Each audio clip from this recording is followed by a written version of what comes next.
Dolly Parton and Miley Cyrus banned in Wisconsin school over Rainbowland. The song is called Rainbowland, and it's a Miley Cyrus song from 2017 and a duet with Dolly Parton.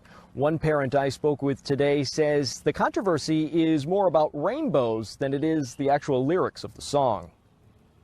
Sarah Schindler can't wait for the spring concert at Higher Elementary. Her daughter Audrey can barely contain her own excitement. She was excited to be in the concert and asked, "Are you going to be able to get off of work and come to my concert?" And I said, "Yes, I will come to your concert." So it was a letdown when Audrey came home Wednesday and told her mom one of her favorite songs got pulled from the show. She said, "We are not allowed to sing those songs anymore." Superintendent Jim Siebert confirms the 2017 Miley Cyrus and Dolly Parton duet Rainbowland was dropped from the set list. Lyrics include, "Wouldn't it be nice to live in paradise, where we're free to be exactly who we are?" Siebert told us, quote, "It was determined that Rainbowland could be perceived as controversial, citing a specific school board policy."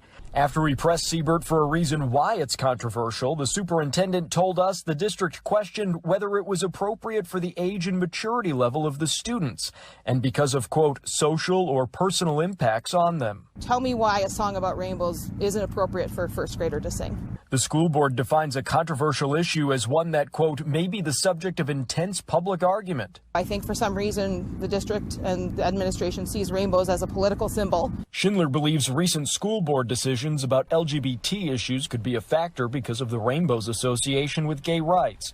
But the district features rainbows on its 4K enrollment signs, and Siebert also told us the Muppets song Rainbow Connection will be a part of the Higher concert. Maybe they think Miley Cyrus is controversial. Yeah, I don't know. Schindler says she's now struggling to explain the decision to her daughter. To me, that is a message that I want my child to feel. 7-year-olds should be free to be themselves.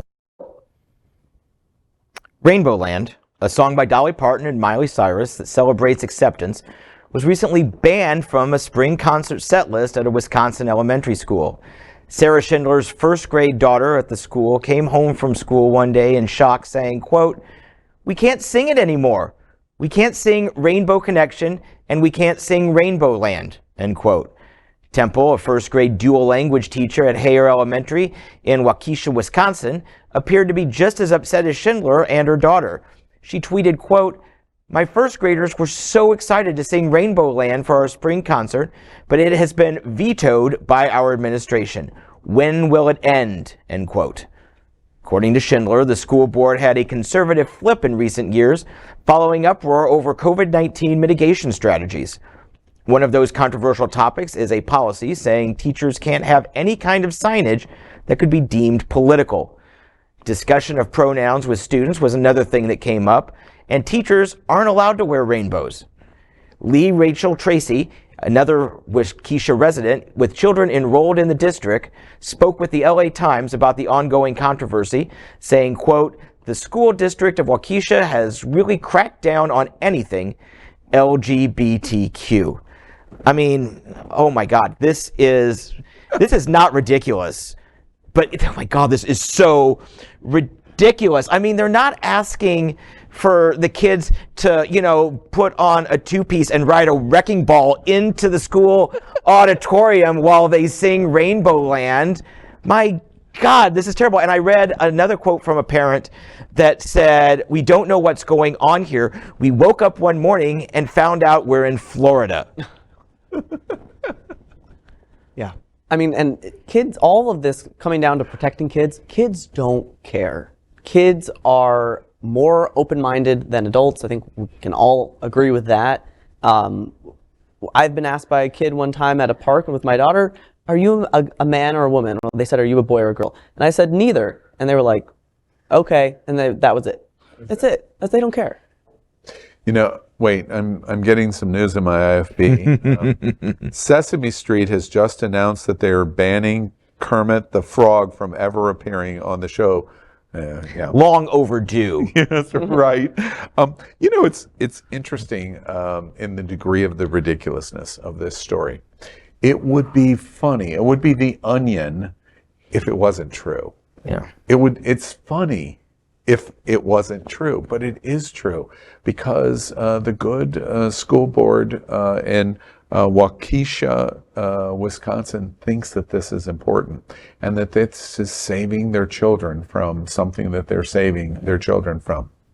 While, I just point out, while the Waukesha School District and this elementary school is saving their children from rainbows, and not even rainbows, songs about rainbows, while they're focusing their attention on that and the pronouns that someone might use in their elementary school, they're probably not prepared for the mass shooting violence that's getting ready to happen in their school district.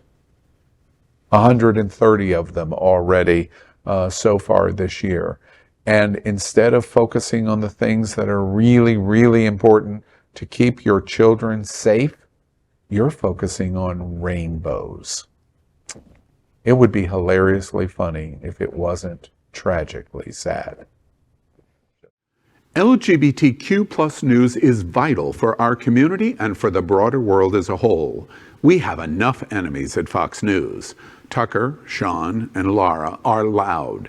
We need passionate allies. Happening Out Television Network, Queer News Tonight, and It's Happening Out are literally out of the closet and into the headlines. Our community needs your support. Like this broadcast and subscribe now to ensure the growth of the entire LGBTQ plus community.